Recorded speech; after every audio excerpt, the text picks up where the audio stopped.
Welcome to What in the World podcast. This week, you get to hear the why behind HFL, as Jess sits down with Dave Blundell and asks the why, the how, and the future of HFL.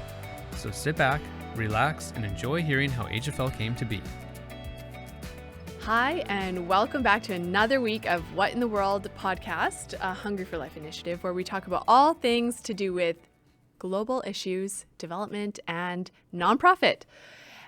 Here today is exciting because we're covering what I think is somewhat of a foundational piece to Hungry for Life, which is the why and the how of how it got started. So naturally, we have the founder of Hungry for Life, Dave Blundell, talking about his heart behind the organization and how it came to be. So yeah, thanks for coming downstairs to film this podcast. You bet. My one day in the office for the last year.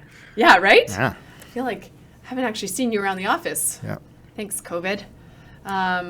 Anyways, you know what? One day I'd like to make it through a podcast without mentioning COVID.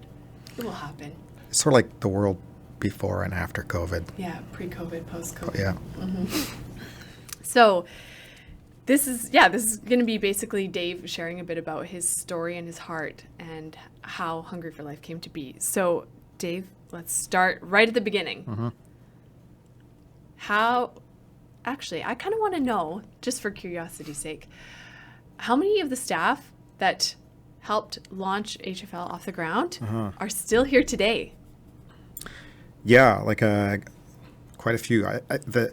Like when you say the founders here, there was actually a group of founders. Yes. Do you want to name them? Yeah. Well, there's Chad was there from the beginning. Chad Martz was there from the start. The group of founders, some of the founders were like kids in the youth group at the church when I was a youth pastor, or people that we did ministry with at the church, and HFL started, and they just became the first team of either, supported or volunteer staff. So Jerry and Charlene Stinson were on the group of founders. Chad Martz was there from the beginning. Ange Gertson was there from the start. Heidi and I. So I would say that was sort of like the first group. Was Christy there too? Christy was there real close to the beginning. So yeah, I would say she was there right at the founding as well. Okay. And Kelly was there pretty close to the start. So there, like Chantel, Jared's wife, worked for HFL. So a lot of the initial core team were people from the ministry at the church at the time. Which is super neat to see them still here today. Like, oh yeah, Ange and Jerry are upstairs currently. Yep. And who else? Yeah, yeah, it's just an incredible thought that to be a youth pastor for about 6 years and then to still be working 20 years later with the youth group who are all around the world doing world-changing stuff is a pretty rare, cool thing. Yeah, that is really neat. So starting at the beginning, tell us what stirred in your heart and made you uncomfortable enough to start Hungry for Life. Yeah, like all things, it's not one thing. There's always lots of things going on around at the time, and at that time in particular, the thing that was stirring in my heart was the North American church and what we now call spiritual poverty in the North American church. And so I would read my Bible and I'd read all these really great stories of God's power and presence in the local church. And then I would look at my ministry at the time and others in the general North American church thinking, why are we not experiencing the same power today that we're reading in Scripture? And then growing up in a real missionary-minded church, you would always hear these only in Africa stories, right? Like the missionary comes and talks about someone getting raised from the dead. Yeah. Or healed, or all these other great things. And that's the stuff you read about in the Bible. And I was always intrigued by how places in the world that experience physical poverty is where we see spiritual wealth. Mm-hmm. And Church in North America, where we've got so many resources, experiencing spiritual poverty. And so that was the initial angst of Hungry for Life. And at the time, we started an interchurch worship event that we called Shekinah, and that was to deal with our spiritual poverty. And And while we were doing that, and that was growing, and there was people coming from lots of different places, we wondered how could we were seeing in the Bible so many passages of scripture that I was never really aware of before, never really saw. Of course, I read them, but I didn't really see them. And it was passages of scripture that talked about God's presence in our life is directly related to what we do for the least of these. Mm-hmm. And so we were praying, seeking God, worshiping, and yet something I'd really never been taught at Bible school was God's activity in our life is directly related to what we do for the poor and the orphan and the widow and the hungry. And so if we want to see more of God here, what can we do? Let's get involved in the lives of the least of these. Mm-hmm. And so that dual passion, or that dual hunger of hungry for spiritual life, and there are people around the world that are hungry for physical life. Mm-hmm. That was the initial angst. Mm-hmm. Was it hard to... Okay, well, then you had to sort of pitch this idea, for lack of better words, to this group that we're calling let's call it the founder group. Yeah. Explaining it to them, did it take some convincing, or was it immediate buy-in, or how hard was it to actually get a group of people together to feel that same angst that you felt? Like a lot of visionaries, visionaries typically have one foot in the future all the time. They're thinking about the future all the time. They're thinking about what isn't yet all the time. And so, but they've also got to have one foot in the present. Mm-hmm. If you're a visionary and you have 2 feet in the future, you're not going to go anywhere. Right. And if you've got 2 feet in the present, you also don't go anywhere.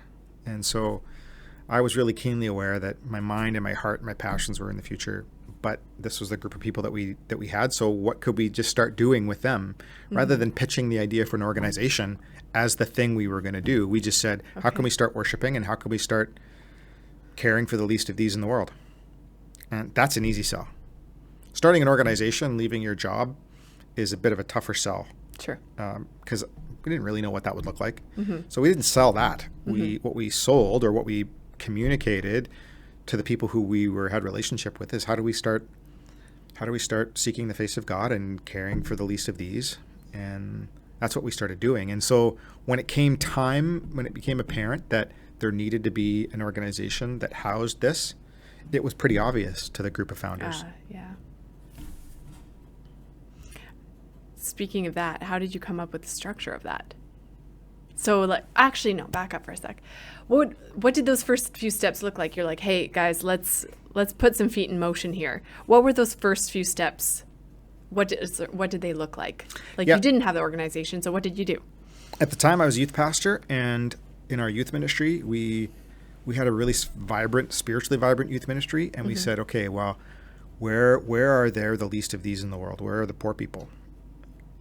Of course, there are the poor in our own community, but sometimes you have to get outside of your frame of reference to be able to really see people who are in poverty. So we took a group of kids to inner city LA. I did some inner city ministry, and then I took a group of kids a year or so later around the same time, to Russia, middle of Russia, and we started doing some ministry there. And so they were kind of the typical youth group short-term missions trips. That's what we started doing. Mm-hmm. And then when we started this young adult worship event called Shekinah, at that we started to collect offerings every month when we would do it, and we started to figure out what could we do with this money for the people who are the poorest of the poor around the world.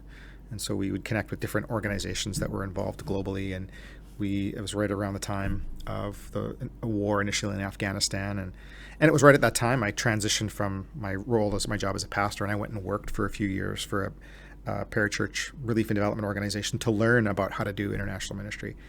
And so from the money that we collected at Shekinah, I took it on different trips around the world to Afghanistan and but Peru and some other countries. Mm-hmm. And we just started to do these little micro projects. And then I'd bring the report back to this worship event and tell them the kind of impact that their money had, and people just got excited. And that sort of became how we started living it out without starting a new organization. Yeah.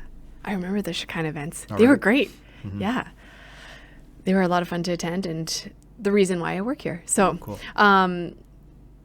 HFL has a very unique structure to it. That being we call it the 100% model, which means 100% of money that a donor group gives to a project goes exactly to that project. And HFL doesn't skim anything off the top. So how did you come up with that, and why did you come up with that? Yeah. Between being a pastor and starting Hungry for Life, I went and worked for another organization, traditional parachurch relief and development organization. Their model was traditional, I put it that way, where money that would come into the organization, they would take a percentage of it for overhead.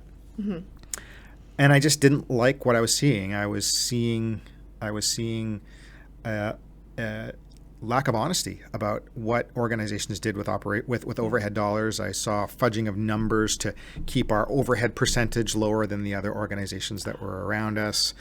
I saw inflating certain kinds of revenue so that we could keep more money. And I was told that if a donor wants 100% of their money to go to a project, tell them that it does, even though it didn't. And and I was just hearing so many people say reluctant to give to charity because they don't know how much of their money actually goes there. And even if we somehow brought that percentage as low as possible so that we were lower than another organization, I don't think that wasn't the answer either, because organizations have to run. Yeah. There's costs. There are overhead costs. It's not like the cost didn't exist and so we didn't decide to pay for it. And the 100% model, and trying to get your percentage lower, actually, there's another danger to that, which is that organizations that don't organize, you kind of rob organizations of the money that it needs in order to have a healthy core and a strong infrastructure and investing in people. And so getting the percentage as low as possible wasn't the answer, because then you cut off your ability to have the kind of impact that you want to have. And so I thought about would there be a way where we could raise funds for overhead separate from funds for projects. The organization I was working with at the time, their staff raised their personal support or volunteered, and that was working for that organization, and it's worked for many organizations for hundreds and hundreds of years. That's how missionaries have typically been funded. And so that's a biblical, sustainable model. And so we decided, let's try. And when we started Hungry for Life, we thought, let's try and just communicate. If you want to give to projects, 100% of your money will go to projects. If you want to give to support a staff member, 100% of your money will support that staff member, and we need staff to run the organization. If you want to give money to overhead, photocopier, heat, light, bills, that stuff needs to happen in order for us to deliver on any of the projects. And people just got their head around the simplicity of that. Some people wanted to give to support a staff member. Some people definitely want to give to projects because that's where their heart is. And some people say that's giving to overhead needs to happen in order for the organization to be functional. So they got their mind around that. So like I said, there's always kind of pick your poison. You either have to deal with the negatives of taking a percentage from overhead, or you have to deal with the downside of a 100% model. And there's dangers and pros and cons to both, for sure. Pros and cons to both. Yeah. But the model that we chose resonated with a whole lot of donors right off the start. And so we just kept going and kept doing that. Yeah. Looking back at the inception of HFL and the ideologies that you had back then, would you say 18 years later, we are where you thought we would be? Or did you have those? Like, did you think, in 20 years, this is where I want to be? Do you feel like we're on that? I think the answer to that question is our vision. So our vision is a world transformed by a global movement of compassion and justice, evidenced by the eradication of needless suffering. So that's what we call that the legacy goal. That's where we want it to be when we're all old and retired and in our old folks' home. And so that's still what our vision is, and that's still what motivates us every day. How we're going about that's changed over the years. In many ways, I would say, yeah, we are doing exactly what I dreamed we would be doing 20 years ago or 18 years ago. Okay. The idea of it 20 years ago. I think that over the past 18 years, things have changed among the groups that we work with. The access to the world's gotten so much easier. There's been changes in the world that's impacted how we go about our work. Yeah. But the general principle has been the same, and I'm thrilled with what God's done over the last 18 years. Yeah. I'm just thinking, like, if I were in your shoes and I had this ideology of how I wanted an organization to be and what cause I wanted it to focus on, and I would have issues micromanaging that. Like I would have problems relinquishing any kind of control and bringing staff along, because it's like this vision and it's very specific.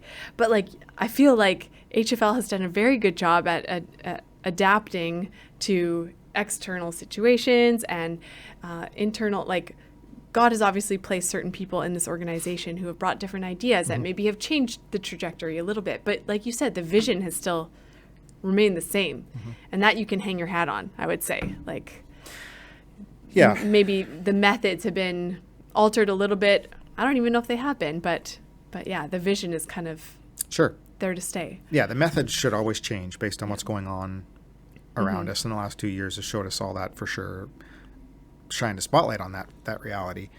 But yeah, the vision stayed the same. It's still what propels us. It's still what we work towards. We still have a vision to see a world without needless suffering. Yeah. And we may never see that in our lifetime, but that's still what's motivating us every day. And if we have a vision that big, it means that we need lots of people involved. And there's no way you can have lots of people involved if you're a micromanager. And I had to learn that. Because, and I'm still learning that. That's something that is not something that you grow out of as a leader. There's always the temptation to do that. But as the organization grew, I had to grow my leadership so that I wasn't a micromanager. And that's been a journey and hard some days, but I'm pretty thrilled that today there's lots going on in the organization and around the world that I have no idea about. And that's a pretty great thing.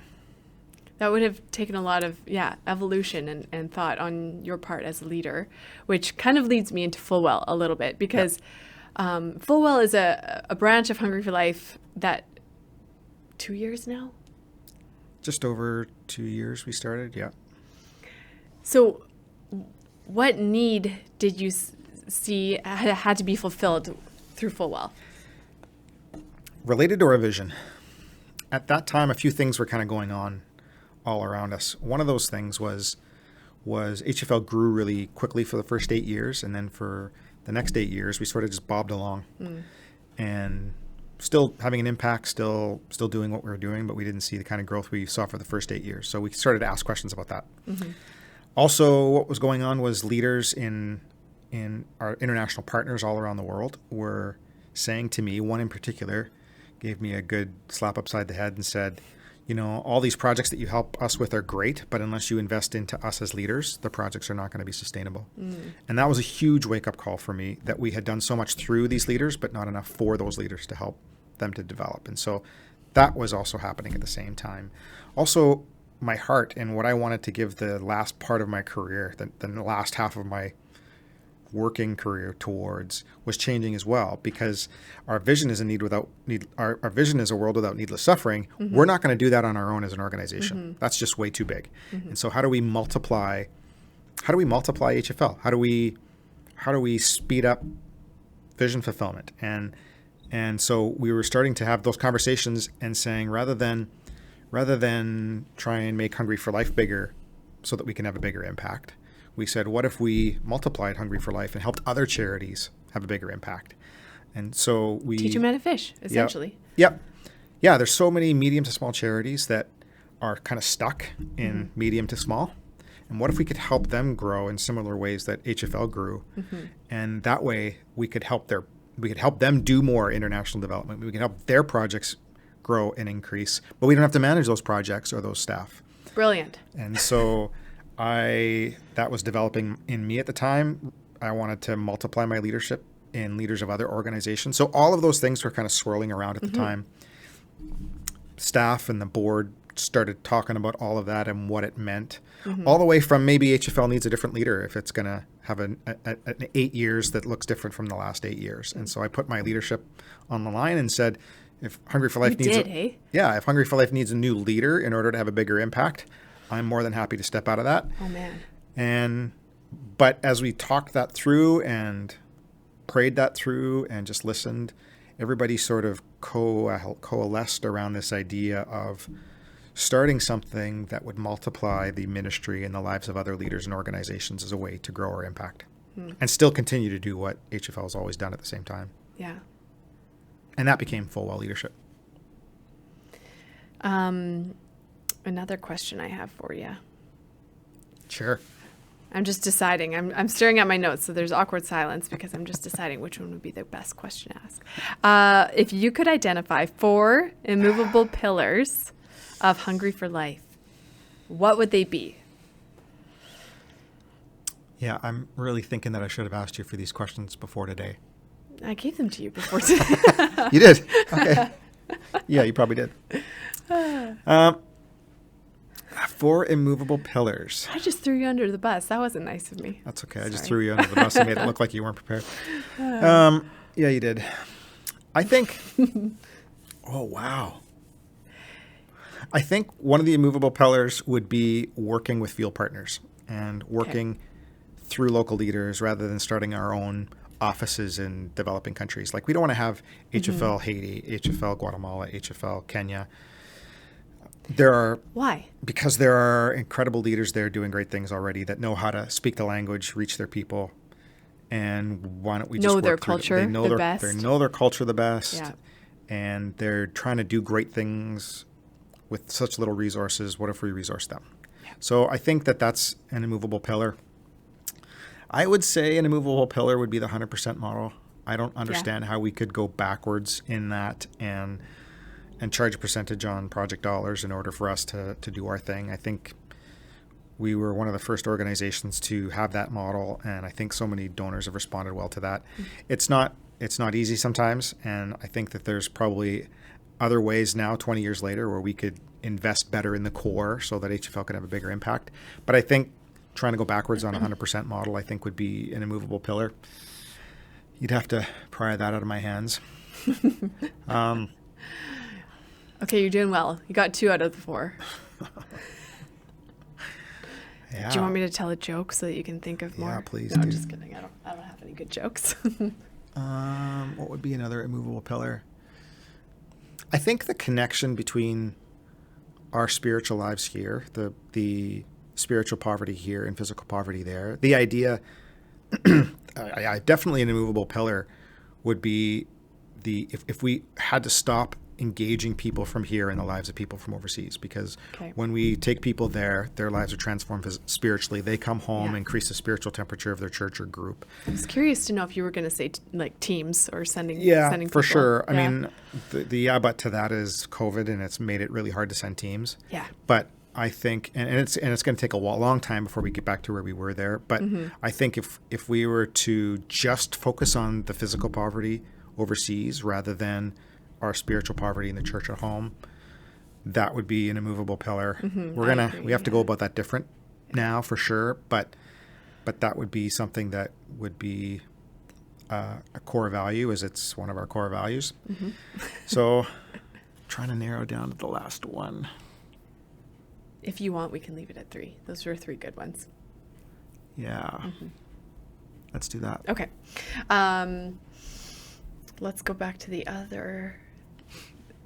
What's most important, and maybe we kind of answered this, but what's most important for you to see come out of Hungry for Life?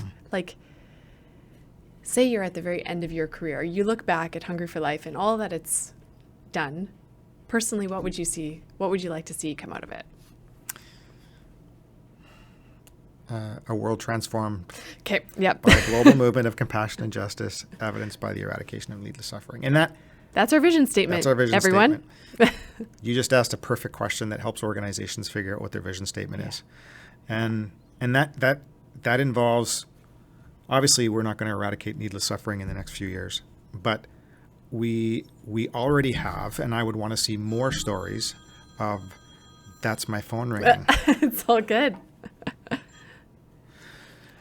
I would want to see churches revived here spiritually, and as a result of that spiritual transformation here, that they continue to get involved in the lives of those that are starving physically in other countries, and so a revived church and a transformed world is still what wakes us up every day. That was almost kind of a silly question now that I think of it, because of course the answer to that would be our vision statement. Yeah. But Yeah.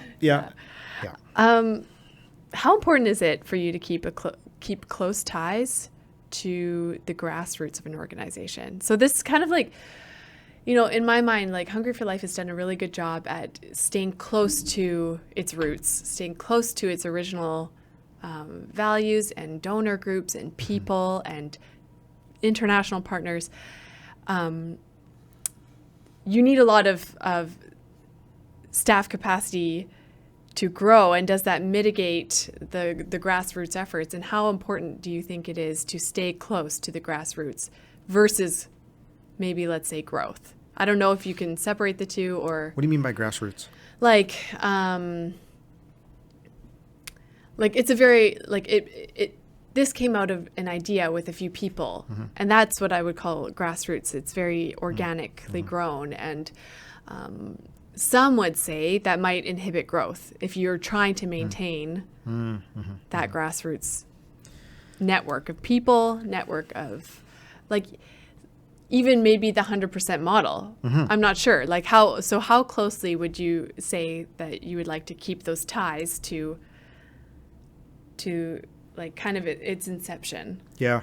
That's a lengthy worded question, but No, it's a great question, and because every organization has to deal with that if it's going to grow its impact, and so yeah, because there's always going to be compromises. Yeah. So. And it means that the way that you go about things change. It means that your leadership team changes. It means that there's got to be the changes that enable growth. However, if you do that too quickly and you don't do that well, then you lose the people who made it what it is, that support it based on that original vision, that were there from the start. And so that's all about how to go about managing change in a way that takes as many people along as possible who were there at the beginning. That doesn't mean that you take everyone that was there at the beginning, because that's just not realistic. But it also means that when you go about change, you have to, again, have one foot in the future of what it is you're trying to change and the why you're trying to change and what it is you're trying to accomplish, but one foot solidly placed in the reality of what is, so you can bring as much of those grassroots with you as possible. And because change too quickly stops momentum, not changing stops momentum. Yeah. And so it's that working the reality of that out day to day that is important. And so again, if that's not a formula, there's no magic way to do that. That's what I would say is important, is holding on to as many of those initial founding principles as possible without getting stuck, and without getting stuck and not changing with the changing times. COVID's a perfect example. If we stayed true to what we were doing and saying we're not going to do anything because we can't send teams and we can't do X, Y, and Z because of the pandemic, but because so many of the people who were here from the beginning are so experienced, we were able to change so quickly and respond to that and still be able to have an impact. Right. So I don't know if that answers your question. Yeah, it does. And I think, and this is getting a little off topic, but when we did, I've talked about this before, the SDI with our staff, we all just kind of understood our strengths and weaknesses a little bit better. And I think that helped visualize the visionaries versus leaders and managers. Thank you. And how much they need each other in order to maintain that level of grassroots and growth. Yeah, that's a great way of putting it. And leadership and management, I mean, such a great topic right now, and leadership's such a great topic, and people who are talking about leadership are kind of down on management, and that's unwise. Totally. Yeah. I mean, if an organization is undermanaged, it's not going to grow. If it's overled, it's also not going to grow. You need the people who are leaders, and you need the managers to be able to do the day-to-day of the operating of the organization, and keeping the leaders and visionaries grounded, right? Because sometimes the leaders and visionaries can get crazy ideas and go off and do this, and they're off in the sky, and the managers are like, yo, you forgot to do X, Y, Z for all the steps, and now you kind of cut ties with their donor groups, like you've lost people. Yeah. You get in trouble with regulatory bodies. an over focus on either leadership or management still paralyzes the organization. Right. And so both are needed in order to see the vision become a reality. A vision without management is just a dream. It'll only ever be in my head or in visionaries' heads. And so you need the managers who work alongside of leaders in a high degree of respect and appreciation for each other in order to make a dream actually happen. I digressed a little bit, and I'm trying to pull it back. It's a good digress. Last question, just to cap it off here. Yep. In 10 years, where would you like to see HFL? Would you like to see, I'll just give some examples, satellite offices in North America, more staff, more field partners, or take it however you want. Sure. Yeah, we would love to see HFL grow.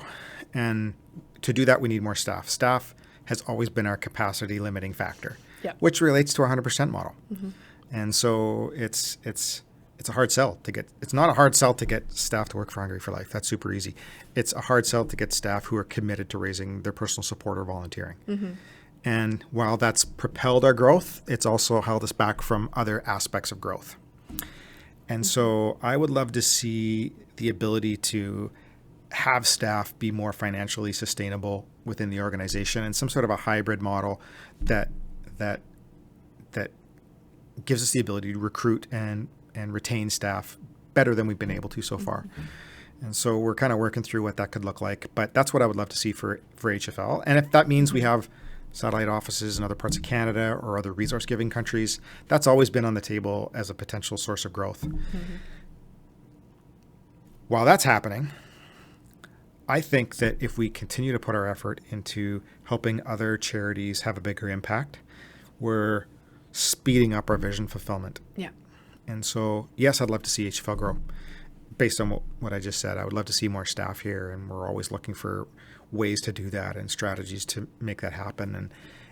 And then we'll also continue to work on helping the leaders of other organizations grow and have a bigger impact, because we'll see vision fulfillment a whole lot quicker. So in 10 years, I would love to see both of those addressed and have HFL continue to grow and be more impactful as the facilitating experts that it is, and a really strong group of people who are behind the scenes helping the leaders of other charities here in Canada and our international partners develop their leadership skills, so that our international partners are starting projects with their own resources and people. They're not dependent on outside resources in order to see community transformation, because God's already given them all the resources that they need for community transformation without the help of outside resources. Sometimes they just don't know it, see it, or believe it. And so as we develop them as well, we'll see lots of projects and lives transformed as a result of those leaders. So I would say that's where I would love to see us in 10 years, is a stronger HFL doing more project facilitation and full well continuing to grow its impact by seeing lots of charities get bigger. Love that. Yeah. Well, thanks for sitting down. And I think this is very insightful. And I hope that people gain some insights to how and why we do what we do. And if you want to come work for us, here's my call to action. Wasn't planning on that, but there's a careers page on our website. Absolutely. I wasn't planning on a call to action, but there it is for you. There's always a call to action. Yeah. Right now it's recruitment. Yep. I'm just deciding this. Perfect. And that's all. Thanks again for sitting down. I'm sure we'll hear more from you down the road. Great conversation, as always. Have a good day, everyone. Bye. Don't put that in. Thanks for listening to What in the World, where we seek to educate and inspire.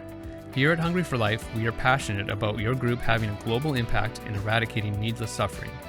For more information, head over to our website at hungryforlife.org, and you can find us on Facebook, Instagram, YouTube, and wherever you may listen to podcasts. Tune in every other week for another conversation about what is happening at Hungry for Life.